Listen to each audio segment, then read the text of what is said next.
Why is traveling so damn expensive? Newsflash, it's not. You're just doing it wrong. Here are going to be 5 ways you can start traveling cheap when you're on a budget.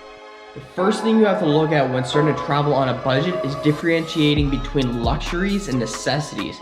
Now, necessities are things like a roof over your head, water, food, shelter, that kind of thing. Stuff that you basically need to survive or else you're gonna die. Luxuries are things like foot massages and 5-star hotels and all that other stuff. You don't really need it to travel. It's nice to have, but it's not necessary. So what you gotta figure out is, what do you actually need when traveling and what is nice to have? Because the reality is, if you're on a budget like I am, you've only got so much money, and some of that's gonna have to go to your hotels and your accommodations, and some of that's gonna go towards other stuff. Well, if you're spending a whole bunch of money right out the gate on the hotel, that means you're gonna not be able to do something else. This is known as an opportunity cost. You give up one thing to get another thing. Now, personally, I'd rather sleep in a tent, be able to do stuff like paragliding and whitewater rafting instead of staying in a hotel. As a result, you'll be able to travel longer, do more stuff, and even if you don't travel longer or do just as much stuff, you'll then have more money to plan your next trip with. And it's all around a really good idea to try to have as few necessities as possible. Then you can travel cheaper and live cheaper and do more. That's the goal when it comes to necessities versus luxuries. The second way to start traveling on a budget is to start doing the planning and research on your own. Now, having a travel agent is, not gonna lie, it's pretty nice. But the problem is, like everything else in this world, they cost money, and they may not necessarily get you the best deals, and they may not even plan the trip out like you would like it. Say if you're more into hiking or mountain biking or something extreme like that, they may try to push you towards, touristy kind of stuff, which may not be what you're looking for.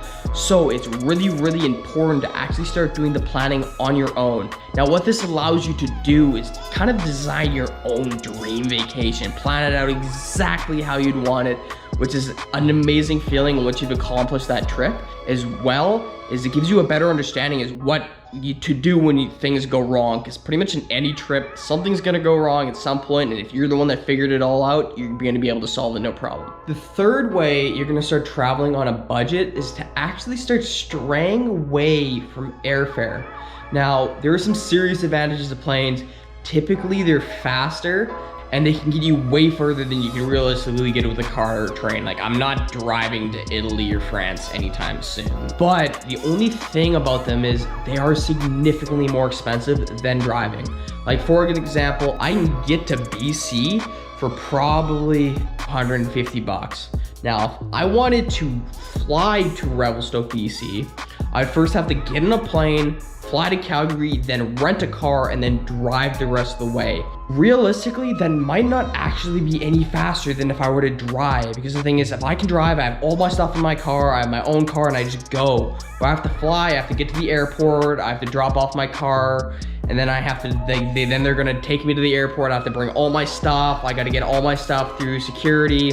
Then I gotta get on the plane. There's gonna be waiting. There's probably gonna be delays. And I gotta get to Calgary. I gotta go rent a car. I gotta go load up the car. And I gotta still drive all the way out there. There's a good chance I'll maybe only save an hour or two flying, and it's gonna cost me probably $500 more easy just to do that. Great thing about cars too is, if you bring a buddy or two, you can split the gas, so it also cuts the price in half. Start straying away from planes. I know planes are fun, they look cool, gotta get that wing picture for your Instagram, but you'll save so much money if you just drive.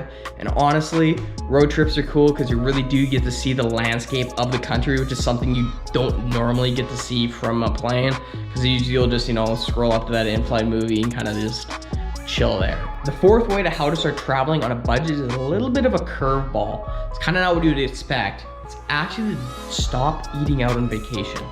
Now, obviously, this is not a flat across the board rule. Like, if I'm in Italy or France or somewhere that makes really, really good food, I'm gonna eat out. It's gonna happen.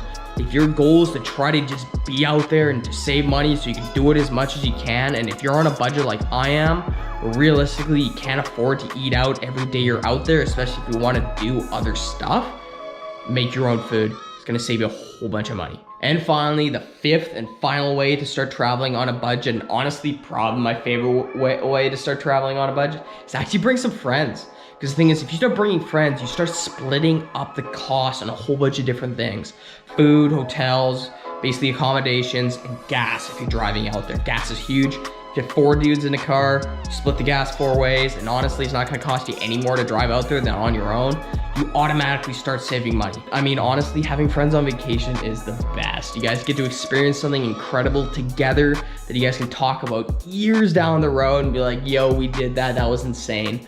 So that's something I highly recommend doing. Bringing friends, there's no downside to do it. You save money and improve the experience overall. So those are the top 5 super basic ways to save money immediately. It really does not take a lot to start doing those things. It's not a lot of planning. It's super basic stuff. You'll be able to start saving money right out the gate.